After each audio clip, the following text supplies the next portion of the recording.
Sir తాడేపల్లిలో YSR Congress party కేంద్ర కార్యాలయాన్ని పడేశారు, దీనిపైన మీ అభిప్రాయం ఏంటి?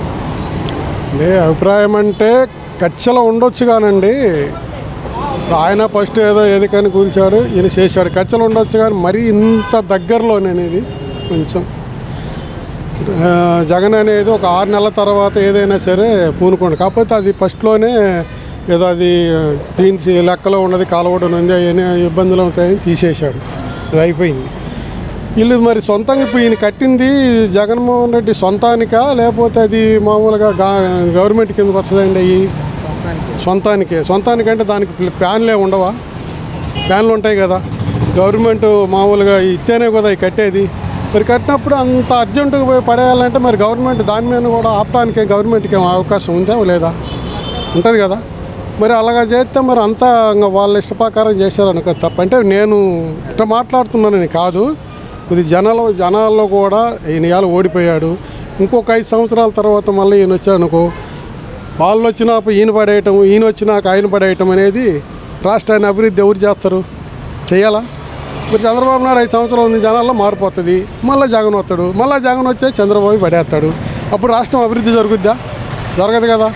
అందుకని జగన్ అనేది వయసు చిన్నది, చేయలేక చేశాడు. నీకు 40 సంవత్సరాలు ఇండస్ట్రీ ఉంది, నీకు ఉంది కదా, నువ్వు ఆలోచించాలి. ఒకవేళ కుర్రోలు ఇవ్వడం తెలియకపోయినా కానీ నువ్వు ఆ జోలి పోవద్దురా, జగన్ చేసిన తప్పు మనం చేయొద్దు, మనం చేసామనుకో జగన్లాగా మనకు కూడా పర్మిట్ ఉంటుంది, తప్పు మీరు చేయొద్దు. ఇద్దాం, గవర్నమెంటు మనకి ఇచ్చిందనుకో, మన గవర్నమెంట్ కాగితం పెట్టాలి, ఇది అడ్డగోలు కట్టాడు, దీన్ని పడేయాలి అన్ననుకో, అప్పుడు వాళ్ళు వస్తారు.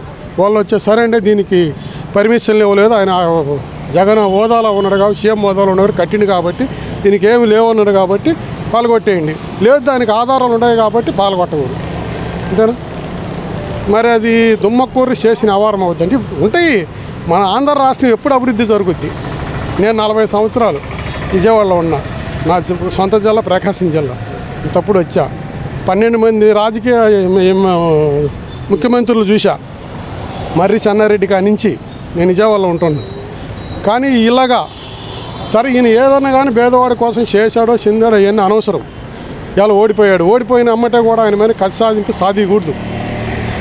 రేపు నువ్వు ఓడిపోతావు, ఓడిపోయినప్పుడు ఈయన మళ్ళీ చేశాడనుకో, నువ్వు జనాలకు మీ ఇద్దరు సీఎంలుగా ఉన్నప్పుడు ఏం చేస్తారు? మీరు కొట్టుకోవటం తన్నుకోవటమే సరిపోతుంది, అభివృద్ధి ఏం చేస్తారు? చేయలేరు కదా. అందుకని పెద్ద మనసుతో ఇప్పుడైనా సరే చంద్రబాబు నాయుడు గారు ఇలాంటివన్నీ పెట్టుకోకుండా అభివృద్ధి మీద పెట్టు, జనాలు నువ్వు ఇచ్చిన వాగ్దానాలు నెరవేర్చుకో, శుభ్రంగా చెయ్యి, నీకు మళ్ళా కూడా జనాలు నీ అంటుండరు. నువ్వు జగన్ చేసిన తప్పు నువ్వే చేస్తుండవు కాబట్టి నేను ఉన్న విషయం చదువుతున్నాండి, నేను అన్ని రాజకీయాలు చూశాను, సంవత్సరంలోపు మళ్ళీ నీకు తిరగబడవుద్ది, ఇలా చేయకూడదు, తప్పది. మంచి కక్ష సాధింపు ఏదన్నా అంటే వేరే రకంగా మీకు ఏమైనా ఉన్నాయనుకో మీరు చూసుకోండి. వాడు ఓటు వేయలేదని వాళ్ళని పోయి ఇల్లు కొట్టడము, వాళ్ళు చేయటం అనేది తప్పది, చాలా తప్పు. నేను ఉన్నదాని విషయం మాట్లాడుతున్నా.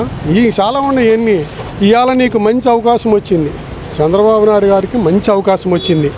రాష్ట్రంలో ఏది చేయాలన్నా కానీ మోడీ నీ మీద ఆధారపడి ఉండడు. ఇవాళ ఏదైనా చేసి జనాలను మెప్పించి చేసుకో, అంతేగాని లేచిన కాడి నుంచి జగన్ నాకు అది పగలగొట్టాడు ఇది పగలగొట్టాడు అని చెప్పి ఆ పనులు చేయటం. ఆయన వయసు ఎంత? 50, నీ వయసు ఎంత? 75. నీకు ఆయన తేడా ఏముంది? నువ్వు లేచిన కాడి నుంచి పగలగొడుతుంటే నీకు తేడా ఏముంది?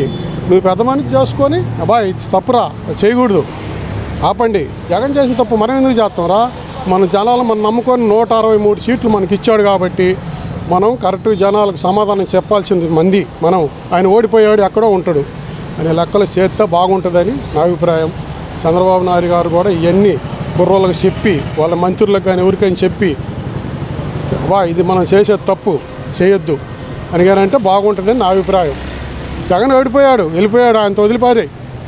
ఇట్లాంటి అనేది ఏంటంటే ఉన్నది కాబట్టి ఏదైనా అవకాశం ఉంటే ఖర్చు సాధించుకోవాలి, కానీ కోట్లు పెట్టి కట్టించి కోల్దోయటం అనేది చాలా తప్పు. డబ్బు రోడ్డు మీద పడేసినట్టే కదా, అది బుల్డోజర్ జేసీబీ తీసుకెళ్ళి కొట్టేస్తే అది రోడ్డు మీద డబ్బు పడేసినట్టే కదండి. లక్షల కోట్లు పెట్టి కట్టించారు, ఉంచు. దానికి ఏదైనా తప్పు ఉంటే నువ్వు వాడుకో, నువ్వు తీసుకో. గవర్నమెంట్ కట్టించింది కాబట్టి ఇది నీ తప్పు అని చెప్పి ఏదన్నా దాని మీద పరిష్కారం, లేకుంటే ఏదైనా కేసు పెట్టి ఏదైనా చెయ్యి. పోయి కోలవటం అనేది చాలా తప్పు. అది ఇది నా అభిప్రాయం. వైసీపీ పార్టీ కేంద్ర కార్యాలయం కూల్చేశారు, దీనిపైన మీ అభిప్రాయం ఏంటి? అది సిఆర్డీఏ ఆల్రెడీ నోటీసులు ఇచ్చిందిగా అంతకుముందలే.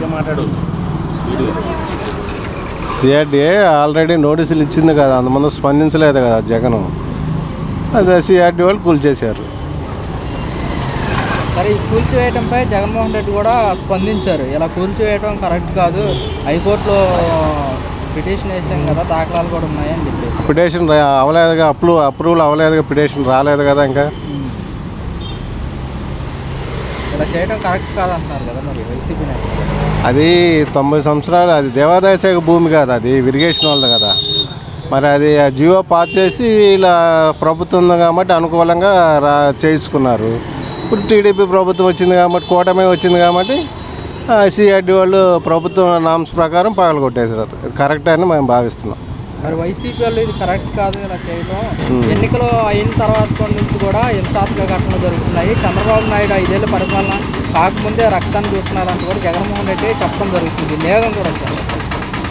జగన్మోహన్ రెడ్డి చేసిన 100 మందులు కరెక్టా? అది కరెక్ట్ కాదుగా. వాళ్ళు కక్ష సాధింపు చేశారు కదా.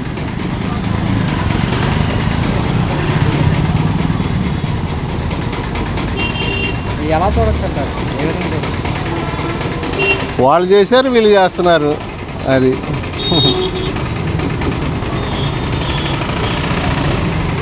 నువ్వు ప్రభుత్వం మన స్టార్టింగ్లోనే అది పగలగొట్టేశారు కదా టీడీపీది స్టార్టింగే. ఇది ఇంకా ఆ సిఆర్డీ నోటీసులు ఇచ్చారు. ఇది నోటీస్ ఇచ్చినప్పుడు నోటీస్ ప్రకారం వెళ్ళాలిగా సిఆర్డీ వాళ్ళు. ఈ బెదిరింపులకు, కక్ష సాధింపులకు వైఎస్ఆర్ కాంగ్రెస్ పార్టీ వెనకాడుతో ప్రజల తరఫున పోరాటానికి మేము ముందడిగేస్తామని కూడా వైఎస్ జగన్మోహన్ రెడ్డి అయితే చెప్తున్నారు. దీన్ని ఏ విధంగా కూడా వచ్చేస్తారు? వాళ్ళు పోరాడాలంటే మరి ఉండాలి కదా. మా పార్టీ కార్యకర్తలను నిర్భరంగా ఉంచుతాకి అంటున్నాడు ఆ మాట. భయపడతారేమోనని. మరి టీడీపీ వాళ్ళు ఏమో కక్షపూర్తి సాధింపులు చేస్తారని జగన్మోహన్ రెడ్డి అంటారు. చంద్రబాబు నాయుడు, పవన్ కళ్యాణ్ ఏమో మేము ఎలాంటి కక్షపూర్తి సాధింపులు చేయము, మా కార్యకర్తలు కూడా చెప్తున్నామని వాళ్ళు అంటున్నారు. దీన్ని ఏ విధంగా చూడొచ్చు అంటారు? అని చెబుతున్నారు కదా, కక్ష సాధింపులు మేము చేయము. ఇప్పుడు అసెంబ్లీలు కూడా మాట్లాడారు ఇద్దరు. పవన్ కళ్యాణ్ అయితే అసెంబ్లీ ఎట్లా యథాస్వేచ్ఛగా ఎలా జరగాలో, పొట్టి శ్రీరాములు తీసుకొచ్చిన ఇది ఆంధ్ర రాష్ట్రం సఖ్యముగా ఆ అసెంబ్లీని ఏమి అవకతవకలు చేయకుండా జరిపించాలని ఇప్పుడు అసెంబ్లీలో మాట్లాడాడు పవన్ కళ్యాణ్. మరి వైసీపీ వాళ్ళు, టీడీపీ వాళ్ళు కక్షపూర్తి సాధింపులు చేస్తున్నారని కక్ష సాధింపులు ఎట్లా అవుతాయి? ఇప్పుడు ఒకటే సిఆర్డీఏ నోటీసులు ఇవ్వకుండా పగలగొట్టారంటే అది కక్ష సాధింపు అనుకుంటారు. సిఆర్డీ అంతకుముందలే నోటీస్ ఇచ్చిందిగా మీ ప్రభుత్వం ఉండగానే. రాష్ట్రంలో ప్రజలంతా కూడా, ప్రజాస్వామ్యవాదులంతా కూడా చంద్రబాబు చేస్తున్న ఈ ఖండించాలంటూ కూడా జగన్మోహన్ రెడ్డి చెప్తున్నారు. దీన్ని ఏమని కూడా చెప్తారు? అవును, పార్టీ వైఎస్ఆర్ పార్టీ వాళ్ళు అంటున్నారు, ఇతర పార్టీ వాళ్ళు ఎవరు అంటలేదు కదా. ప్రజలు అంటలేదుగా కక్ష సాధింపు అని. ప్రజలు అనుకుంటే అనాలి. రాబోయే రోజుల్లో ఎలా ఉండబోతుంటారు? రాబోయే రోజుల్లో దాడులు ఏం జరగవు, మామూలుగానే ప్రశాంతంగానే ఉంటుంది. కానీ జగన్మోహన్ రెడ్డి అంత దాడులు ఏం జరగవు.